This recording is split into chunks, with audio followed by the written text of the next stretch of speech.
Summer's almost over. I'm back from vacation, ready to roll, had a wonderful time, and didn't get a speeding ticket. Oftentimes when I'm going to and from Ocean City, we get pulled over. I don't know what it is about me.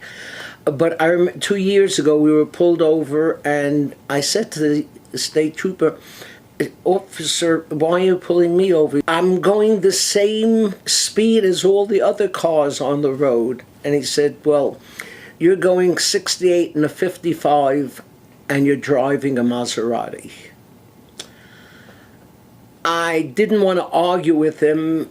Aside from everything else, Sherry was getting the ticket. But the fact that you're pulled over because it's a Maserati shows how people make judgments, and has everything to do with this week's Torah portion, where we are told, Shoftim v'shotrim titan lecha b'chol sharecha. Judges and officers you shall assign for yourselves at your gates. A system of justice has to be established.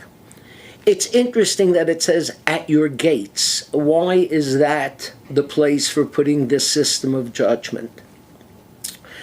One rabbi once pointed out quite insightfully, the gate is the threshold of the city. And if you're going to sit in judgment, you have to sit at the threshold, being able to see what's in the city and what's outside of the city, who are native born and who are immigrants. To make real judgment requires impartiality. Impartiality, sitting right at the gate, not to the left and not to the right.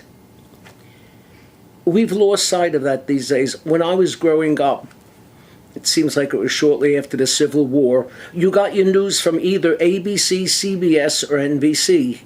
So all America was basically getting the same news, and you could make judgments accordingly. And you should know, to this day, most surveys show that those three networks give the most impartial, unbiased news. But who wants impartial, unbiased? Just go to Fox News and you know everything you need to know if you're on that side of the gate. Or go to MSNBC and you know everything to know if you're in this side of the gate.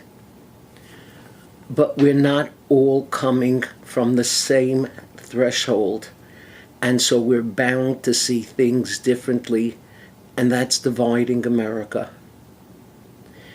I would also point out to you a Hasidic interpretation of these words, that we should have judges and guards at our gates.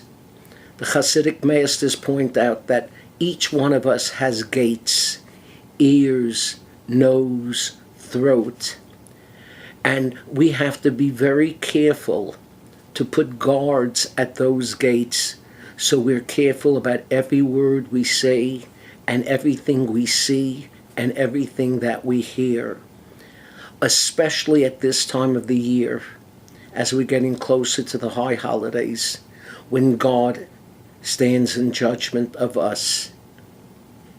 He's unbiased. He's impartial. So must we be. Shabbat Shalom.